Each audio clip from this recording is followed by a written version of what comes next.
y arrastre o acarreo de fondo, así como más o menos podemos observar aquí en la figura. ¿Ya? Entonces ahí tenemos el flujo, el agua que se mueve en este sentido, con mucha turbulencia, por cierto, con mucha turbulencia, y entonces juntamente con el agua se transportan sedimentos en suspensión, material muy fino. Estos son los materiales no disueltos. En cambio, los materiales disueltos no podemos apreciar, ¿no? No podemos apreciar. Tendríamos que tomar una muestra de agua y determinar la cantidad de sólidos disueltos que tiene, ¿no? Bien, pero no nos interesa en la mecánica del movimiento de los sedimentos, no nos interesa prácticamente los sólidos disueltos. Lo que sí para nosotros es muy importante conocer la cantidad de material que se mueve en el flujo de un río, ¿no? Entonces vamos a ver diferentes tipos de materiales que se mueven en el seno de un río, ¿no? Y como les decía, entonces tenemos materiales disueltos en primer lugar, que están en las aguas. Después hay material flotante en los ríos. Por ejemplo, ramas, troncos de árboles, animales muertos, etcétera. Material flotante. Hay mucho material flotante. Material en suspensión, como ya les he mostrado. Los materiales finos no son transportados en suspensión. ¿Debido a qué? Debido a la turbulencia del flujo. La turbulencia del flujo hace que los materiales finos se transporten en suspensión y se mantienen en suspensión pues mientras haya turbulencia, ¿no? Entonces el flujo en los ríos se desarrolla más o menos esquemáticamente como se muestra acá en la figura. Entonces vamos a tener diferentes tipos de materiales que se transportan. Ya les dije, materiales en suspensión, materiales que se transportan en contacto con el lecho del río, o llamado también arrastre. Este material es transportado también por rodamiento, es decir, rodando, o por tracción, ¿no? Por tracción, así. O algunos materiales pueden saltar también, es decir, por saltación, ¿no? Los materiales también saltan hasta acá, después otro salto, y así sucesivamente van transportándose. Entonces, estimados jóvenes y señoritas, bastante complejo la temática del transporte de sedimentos, ¿no? Imagínense que si no podemos solo con el agua, ¿ya?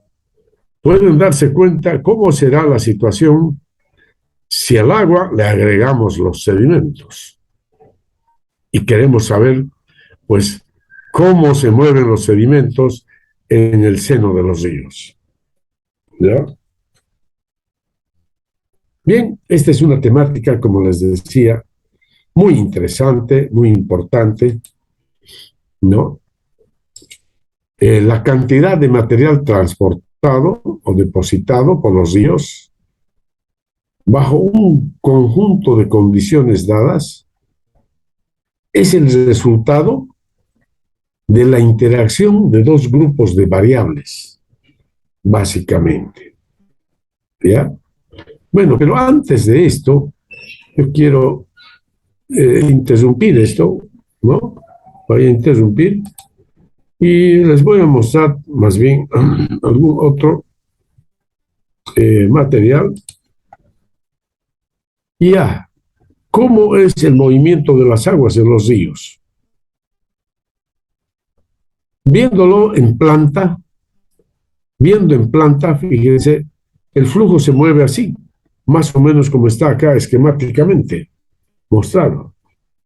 Es decir, las mayores velocidades se dan más o menos en el centro del cauce y reduciendo las velocidades hacia los extremos, hacia las márgenes, ¿ya? Menores velocidades. Por otra parte, observando en un perfil longitudinal, podemos ver que las mayores velocidades del agua se dan en la superficie, prácticamente, disminuyendo drásticamente la magnitud de la velocidad cuando nos acercamos al lecho del río. ¿Ya? Eso es algo importante que hay que tomarlo en cuenta. Entonces, la velocidad a lo largo de todo el canal no es uniforme. Es mayor hacia el centro y hasta una profundidad somera a media, ¿no? Bien, aquí algunos comentarios acerca de los sedimentos. Los sedimentos tienen funciones esenciales en los ríos, ¿ya? Como son el desarrollo del cauce en sus cambios de forma, el ancho, la profundidad, la formación de islas o bancos de arena, ¿no? Sirven para minimizar la degradación del fondo, ya que suplen el sedimento en zonas erosionadas en la formación de hábitats para un gran número de organismos vivos. Esta es una función, pero sumamente importante, ¿no? De los sedimentos. En el transporte de nutrientes que se transportan juntamente con las aguas. Algunos riesgos del transporte de sedimentos son el cambio del ancho del cauce del río durante las crecidas, los deslizamientos de materiales y los flujos de lodos y escombros en las inundaciones. La ingeniería de ríos se encarga de la restauración de los ríos y su protección contra inundaciones.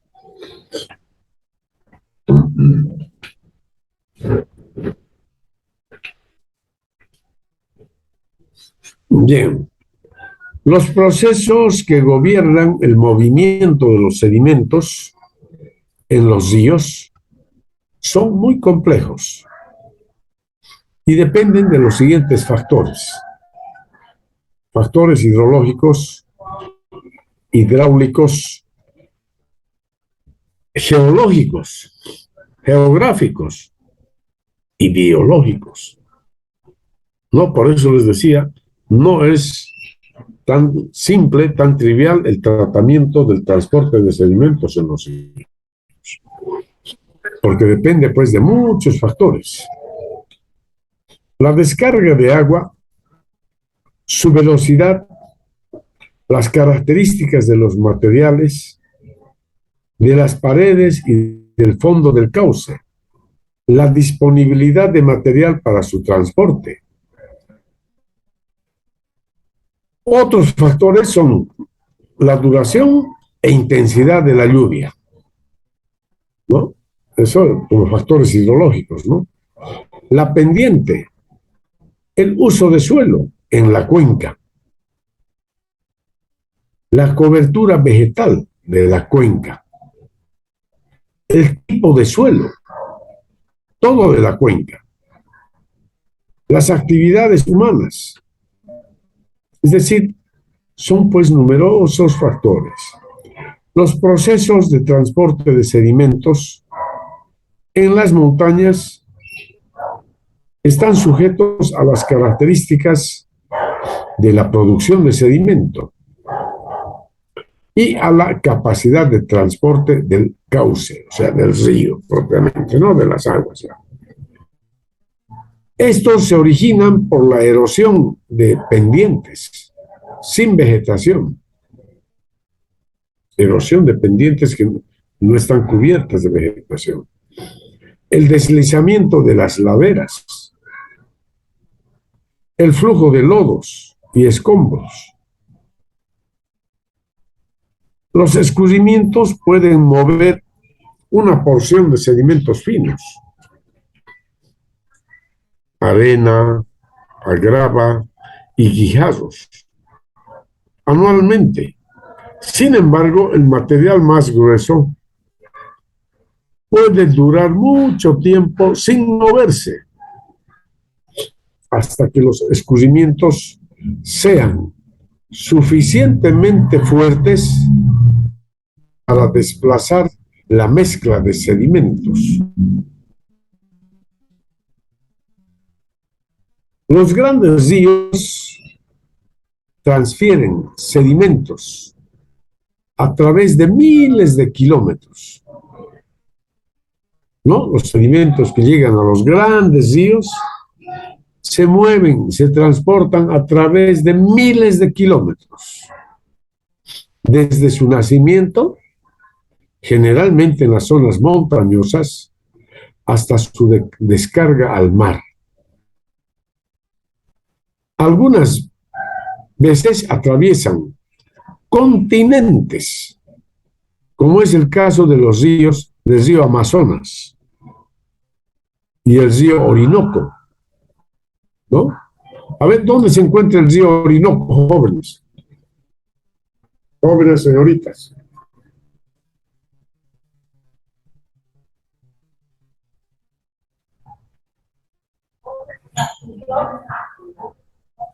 ¿Dónde se encuentra el río Orinoco?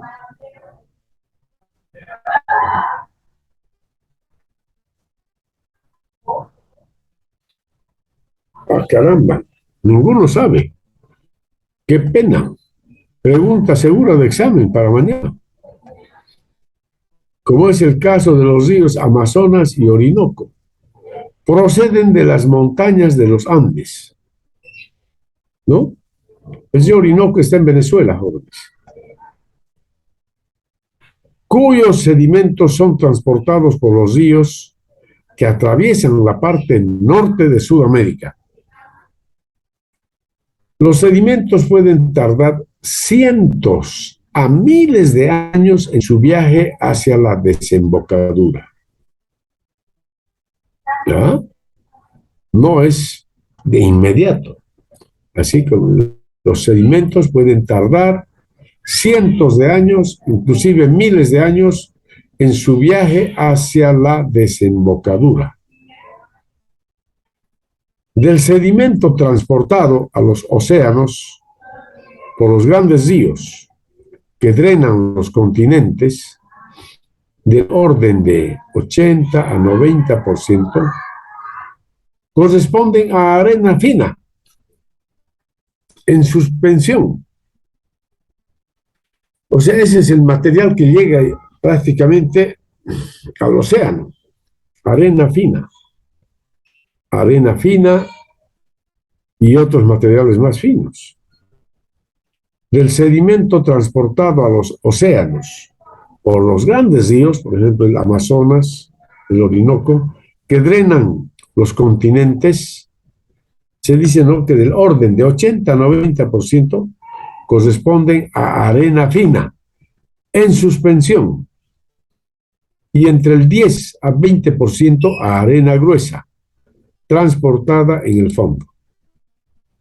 Ya, un poquito para tener una idea. Entonces los grandes ríos, como ser el Amazonas, pues transporta a lo largo de miles de kilómetros, ¿no?, hasta llegar a su desembocadura, arena fina, de un 80-90%, ¿no?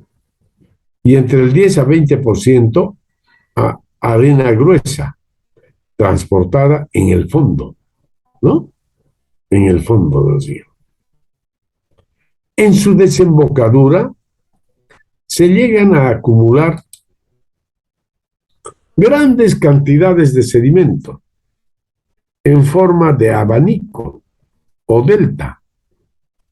Algunos de los grandes deltas son el delta del río Amazonas, con un área, fíjense, tan grande de 467.000 kilómetros cuadrados. El del Mississippi, con 28.500 kilómetros cuadrados. Del río Grijalva, en México, 17.000 kilómetros cuadrados. La del río Nilo, 12.500 kilómetros cuadrados. No, pero para que vean, del río Amazonas realmente es tan grande, casi 470.000 kilómetros cuadrados, ¿no? En los estudios acerca de la evolución, de la forma que adquiere un río a través del tiempo o morfología, se busca asociar los registros de eventos históricos como las grandes crecidas, algunas de ellas provocadas por los huracanes o tormentas tropicales, o con los registros de sismos, para conocer cómo influyeron en los procesos sedimentarios. En la práctica, para estimar el transporte de sedimentos en un río, frecuentemente se usan fórmulas empíricas o semiempíricas. La ventaja de este tipo de fórmulas es que son simples de aplicar. Sin embargo, su desventaja es que corresponden a las características específicas del río. En el sitio donde se hicieron las mediciones y en la naturaleza, cada río es diferente. ¿Ya? Eso es algo importante que tenemos que tomar en cuenta, jóvenes y señoritas. En la naturaleza no hay dos ríos que sean iguales. ¿Ya? Cada uno tiene su propia identidad.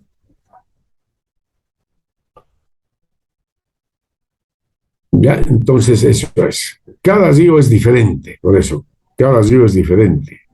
Por lo que, al aplicar diferentes fórmulas, se obtienen resultados muy diversos, muy diversos.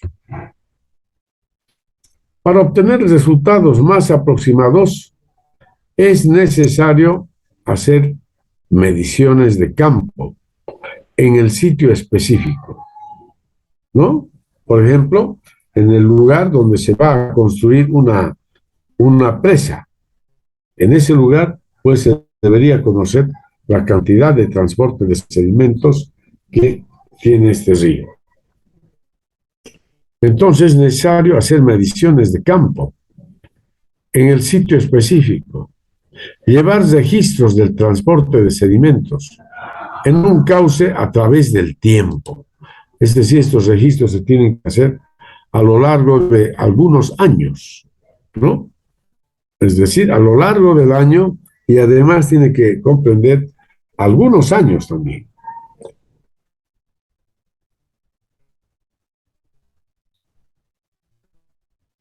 En ocasiones se necesita conocer cómo cambiará el funcionamiento de un río por la presencia de una obra hidráulica como una presa.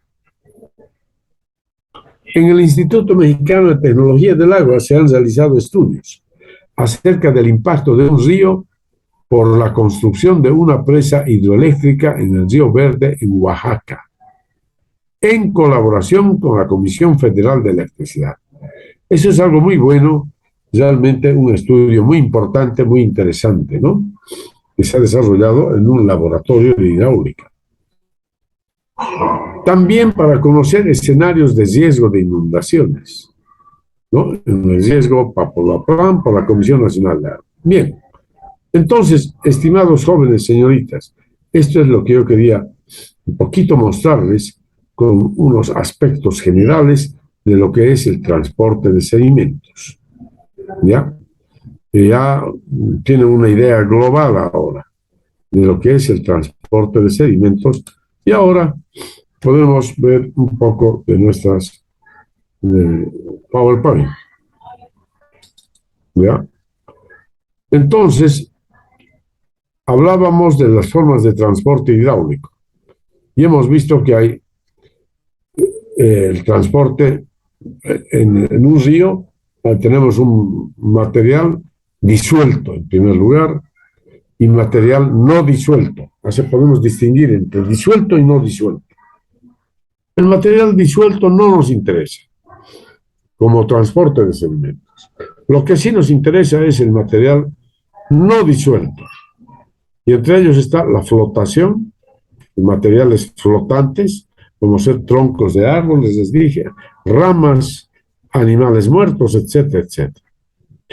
Luego, el material que es transportado en suspensión y el material que es transportado en contacto con el lecho del río, ¿no? Así en líneas generales. En líneas generales. ¿Ya? Bien, entonces ahora sí hablando, la cantidad de material transportado o depositado por los ríos bajo un conjunto de condiciones dadas es el resultado de la interacción de dos grupos de variables.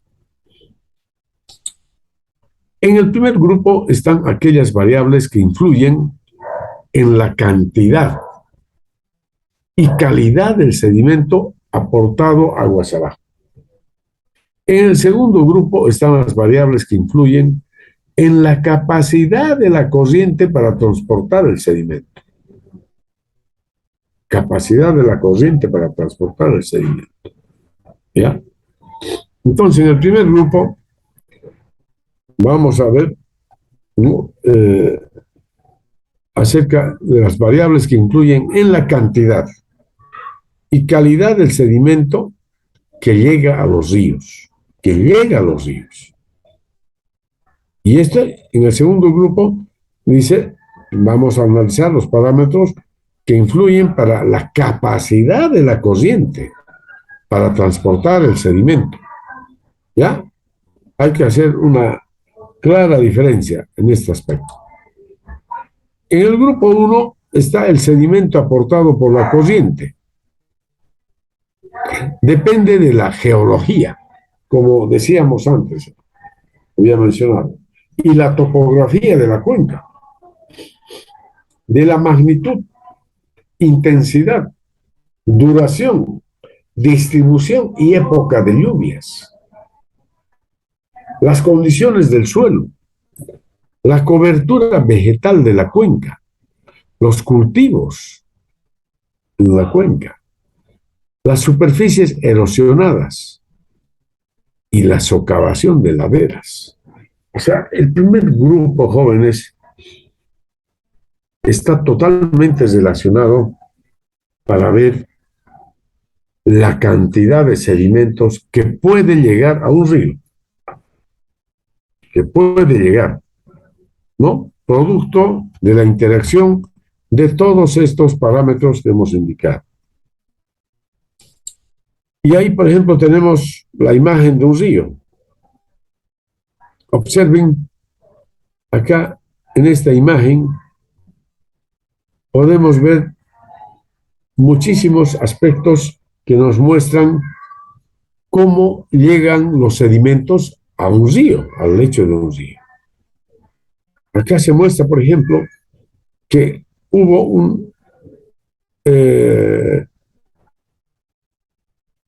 que las márgenes han sido erosionadas y por lo tanto hubo un deslizamiento, un movimiento general de estas masas de tierra y llegan al lecho del río, están en el lecho del río ya, de este lugar, etc. Por otra parte, la construcción, por ejemplo, de esta carretera, el movimiento de tierras que se haya realizado, también hace que muchos de estos materiales lleguen al lecho del río. Entonces, fíjense, aquí tenemos una parte de la cuenca con un relieve bastante accidentado.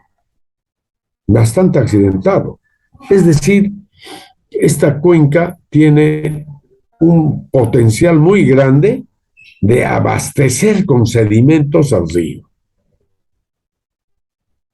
¿no? Entonces, siempre van a haber sedimentos acá, que el río tendrá que transportar en algún momento. Siempre van a haber sedimentos, ¿no? De alguna forma. Aquí, ¿cómo ven ustedes la cuenca? ¿Qué características tiene esta cuenca? A ver, a simple vista. ¿Cuáles son las características, jóvenes?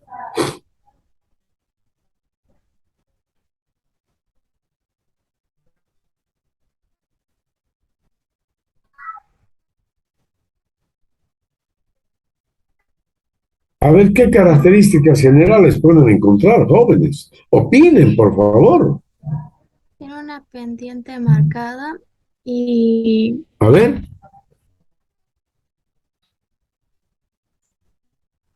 ¿cómo dijo, señorita? eh, se nota o pareciera que tiene una pendiente, o sea que es una pendiente bien marcada que hace que los sedimentos bajen. Y aparte se parece que es una cuenca más alargada que ensanchada. Bueno, un río. Ya, muy bien. Lo que dijo la señorita, entonces podemos agregar también que las pendientes son muy grandes, muy fuertes, muy fuertes, ¿no? Entonces, lo que facilita el movimiento de los materiales, el deslizamiento, el desequilibrio de los taludes, etcétera, ¿no? Entonces, hay una erosión muy fuerte en la cuenca, erosión provocada por la lluvia o por el viento también. Y por otra parte, un aspecto que podemos observar es que la cuenca no tiene cobertura vegetal, no hay bosques, es un suelo prácticamente desnudo. ¿Se dan cuenta? Entonces, hay diferentes causas por las cuales este río será abastecido con una gran cantidad de materiales, ¿no?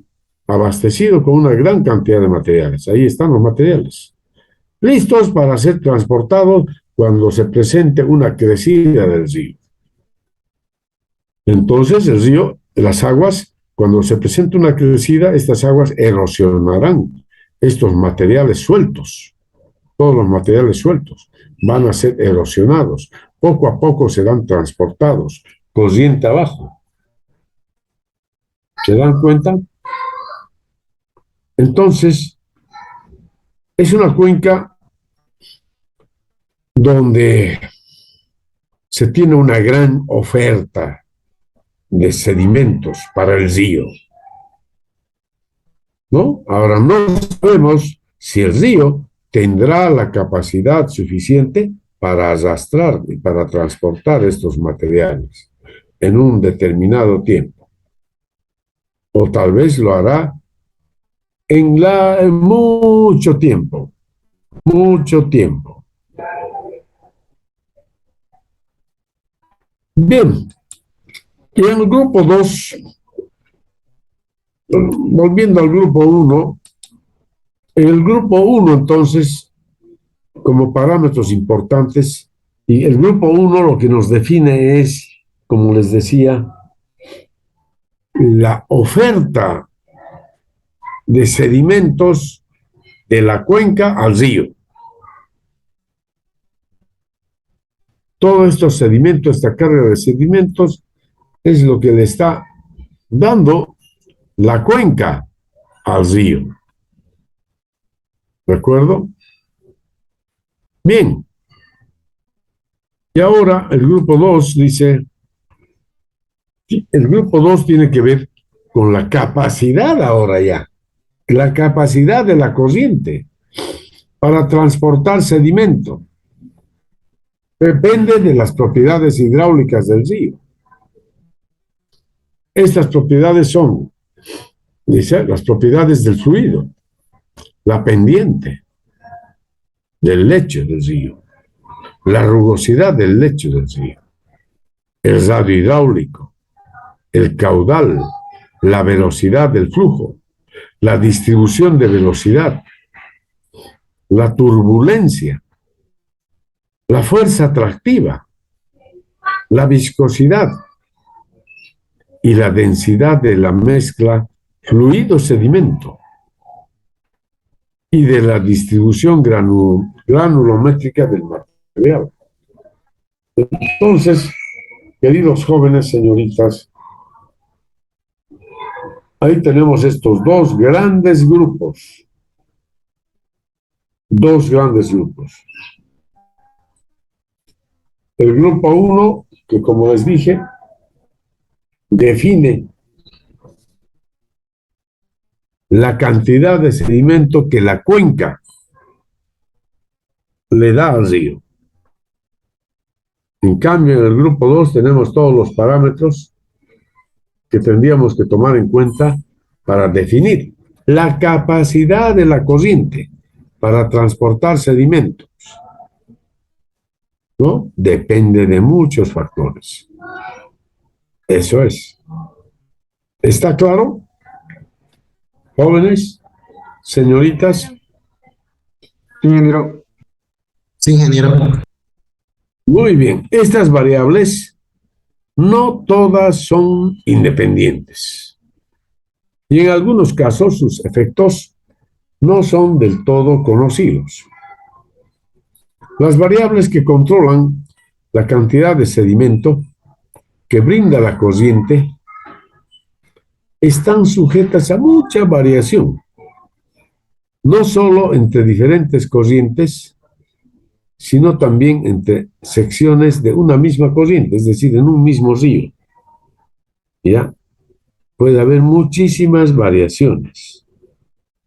En un lado del río, en un sector del río, podemos tener una gran capacidad de transporte de sedimentos. En cambio, aguas abajo, podría ser que esa capacidad de transporte de sedimentos se vea reducida. ¿Ya? Ya disminuye la capacidad de sedimentos debido a numerosos factores. ¿Ya? Eso es. Las variables que definen la capacidad de transporte de la corriente son sujetas a un análisis matemático. Estas variables están estrechamente relacionadas a las variables hidráulicas, que controlan la capacidad de las corrientes para transportar agua.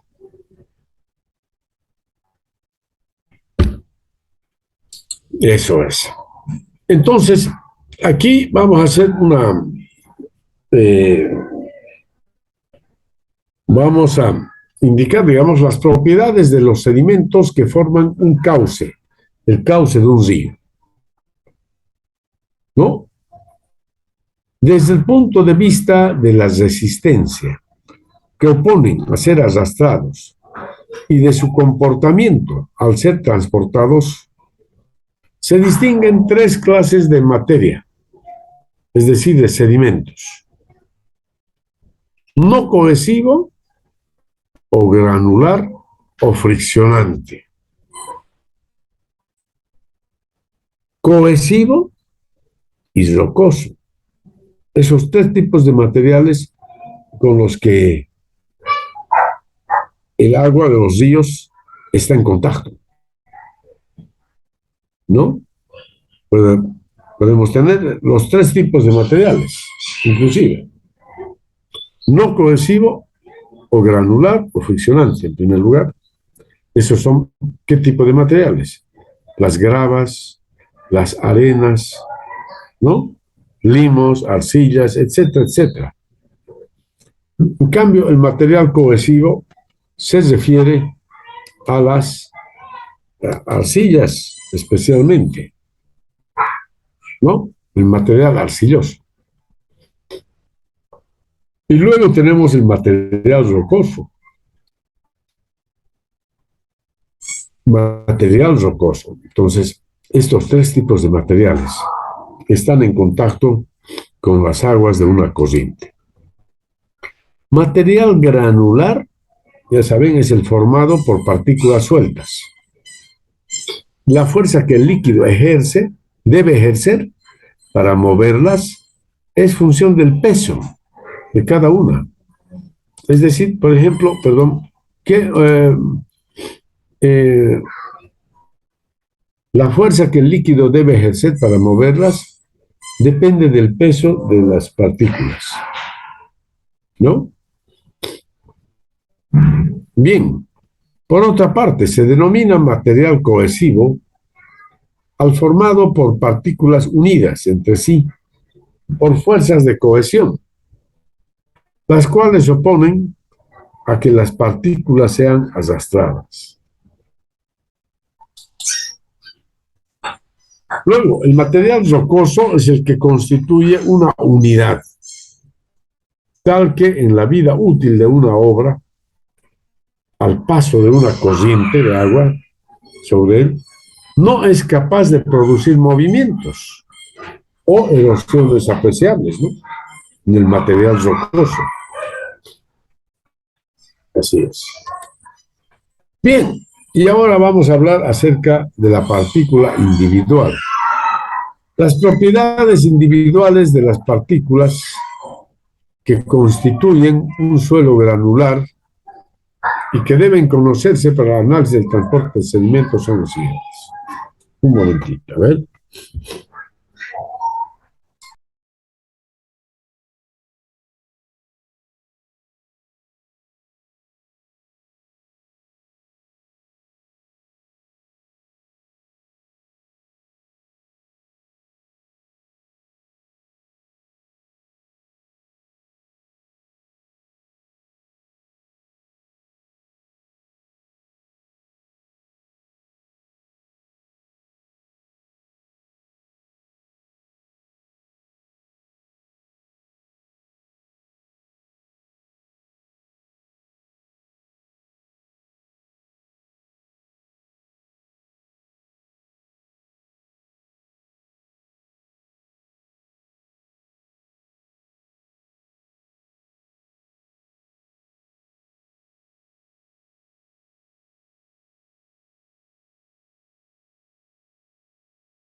Bueno, las propiedades individuales de las partículas que constituyen un suelo granular y que deben conocerse para el análisis de transporte de sedimentos son los siguientes, ¿no? El peso específico o masa específica, que ustedes conocen. La forma del material, del sedimento. El tamaño. La velocidad de caída. ¿Ok? Ahora, cuando tenemos una mezcla de partículas, una mezcla, entonces tenemos que conocer la distribución granulométrica y el peso volumétrico. El peso volumétrico. Propiedades de la mezcla agua-sedimento en suspensión. También es otra. ¿Qué propiedades? La concentración de partículas en suspensión. La viscosidad de un líquido con material en suspensión. El peso específico de un líquido con material en suspensión, ¿no? Entonces son propiedades de la mezcla agua-sedimento ya, ¿no? De una muestra de sedimento en suspensión.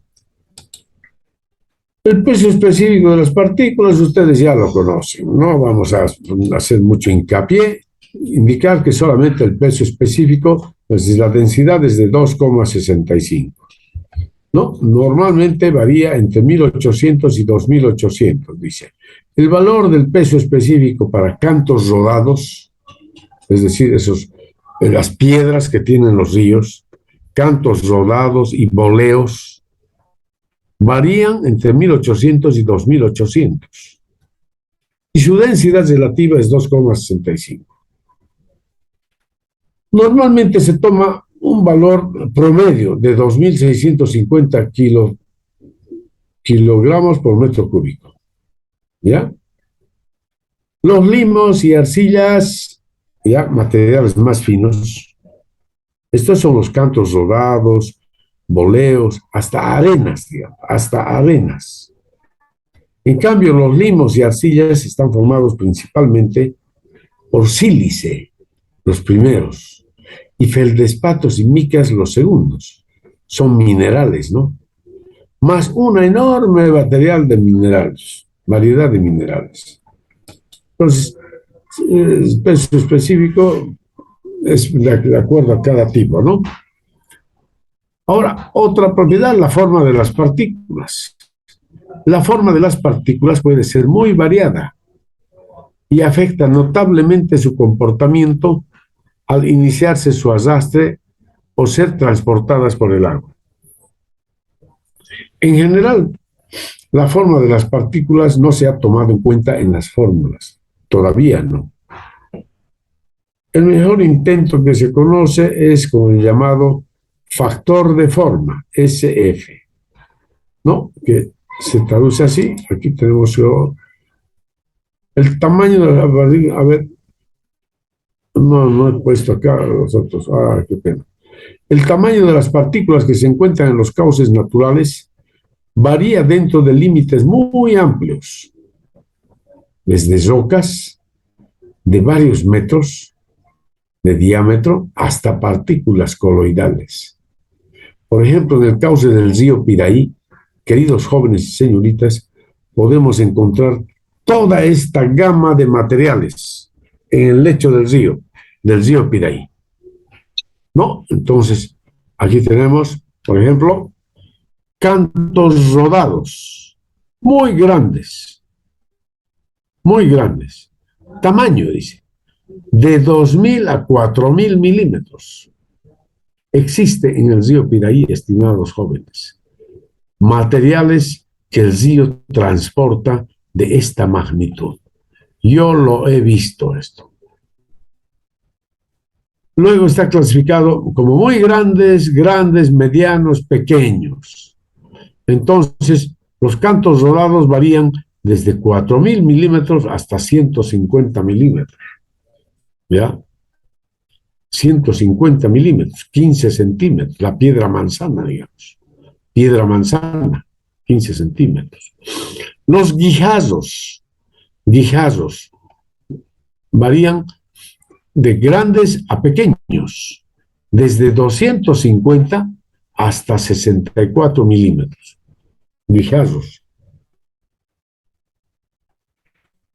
Luego la grava, desde muy gruesa, que es 64 milímetros, hasta muy fina, que es 2 milímetros. La grava. Las arenas, muy gruesas, desde 2 milímetros, hasta muy finas, que es 0,062 milímetros. Los limos, desde limos muy gruesos, que es 0,062, hasta limo muy fino, 0,004. Finalmente, las arcillas, desde 0,004 milímetros hasta 0,00024 milímetros. Ya, las muy finas.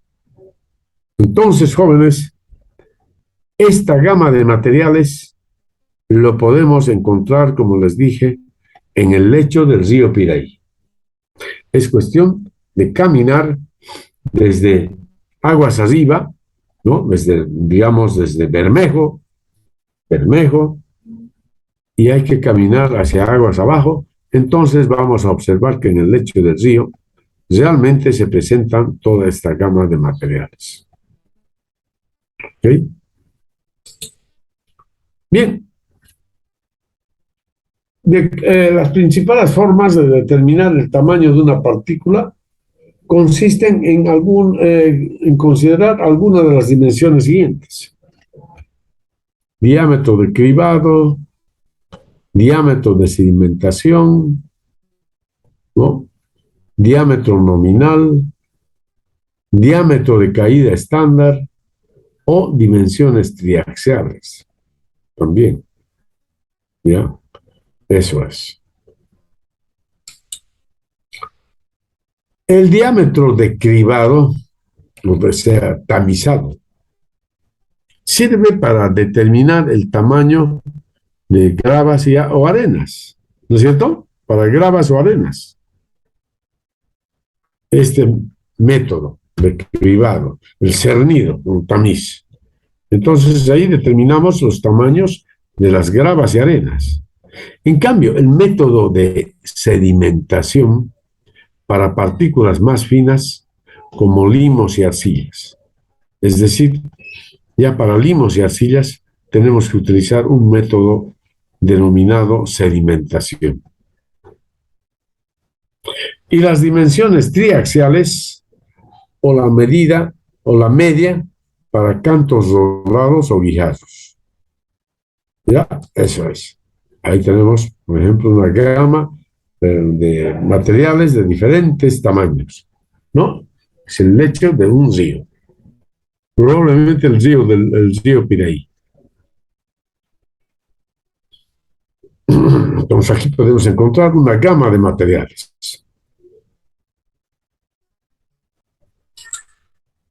Y ahí tenemos una curva de distribución granulométrica, ¿no? Que ustedes ya la conocen. Aquí tenemos, entonces, una gran variedad de materiales, ¿no? Desde materiales muy finos hasta materiales muy gruesos, ¿no? Hasta materiales muy gruesos. Entonces, ahí está la famosa curva de distribución granulométrica, ¿ya? Que esto corresponde, digamos, esta curva corresponde, digamos, a podría ser, digamos, acá. Tomamos una muestra de acá y se procede a construir la curva granulométrica, ¿no? ¿Ya? Bien, en todo caso, no parece ser de esa muestra de material, ¿no?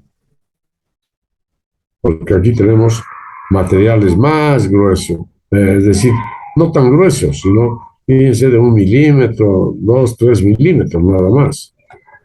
Eso es.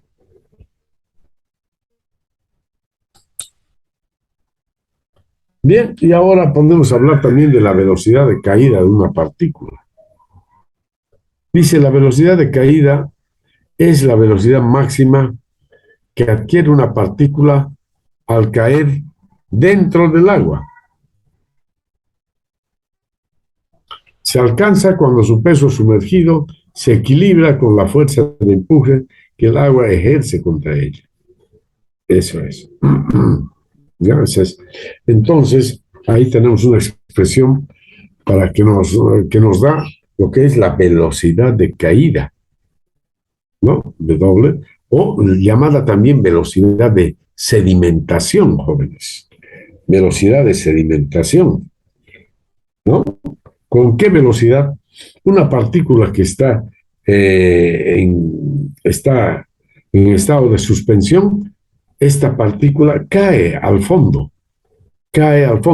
y cae con una determinada velocidad dada por esta ecuación? ¿Ya? Donde omega, dice, es la velocidad de caída en metros por segundo. D es el diámetro de la partícula en metros. C sub D, coeficiente de empuje, que depende del número de Reynolds.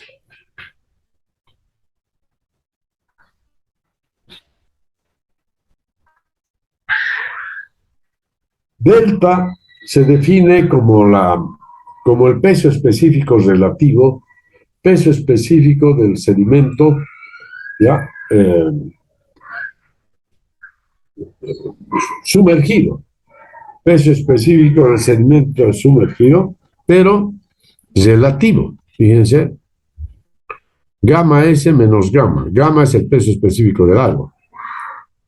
Si gamma S es 2650 y gamma 1000, entonces 2650 menos 1000, 1650.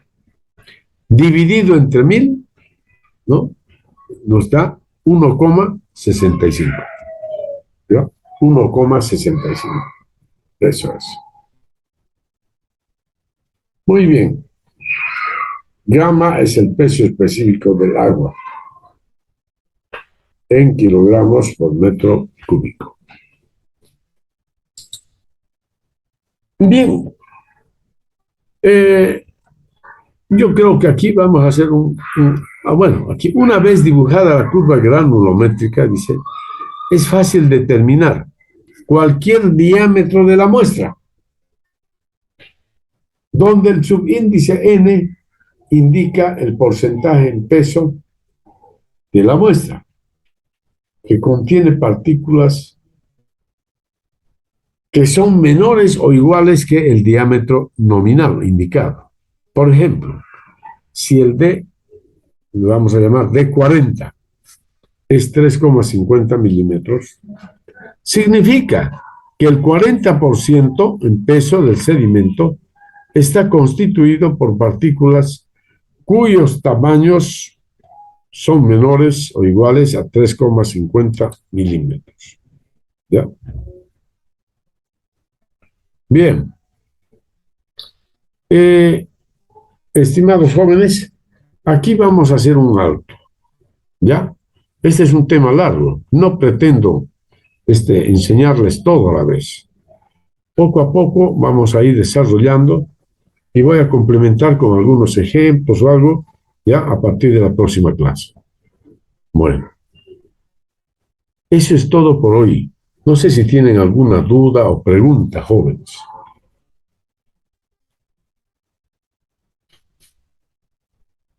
No, ingeniero, está todo claro. Ya, perfecto. Bueno, estimados jóvenes señoritas, que pasen muy buenas noches entonces. ¿Ya? Buenas noches. Pasen muy buenas. Hasta mañana. Hasta Ahora, mañana, ingeniero. Lo siguiente, para no ponerles en zozobra, mañana debería tomar el examen de hidrología, ¿ya? Pero yo estoy con un problemita de salud, así es que no voy a poder, y como el examen es presencial, entonces no lo voy a poder tomar mañana, ¿ya? Entonces lo vamos a fijar para otro día. Digamos, puede ser para el martes de la próxima semana, el martes 20, tal vez. Sí, ingeniero. ¿Ya? Sí, ingeniero. Así yo también voy a estar ya mejor de salud, yo creo. No les digo pasado mañana, o más bien el jueves. Prefiero tomar un poquito más de tiempo. ¿Ya? Ok. Bueno, eso es todo por hoy entonces, jóvenes y señoritas. Que pasen buenas noches. Que se recupere, ingeniero. Hasta luego, ingeniero. Gracias, muy amable. Hasta luego. Chao, chao, hasta luego.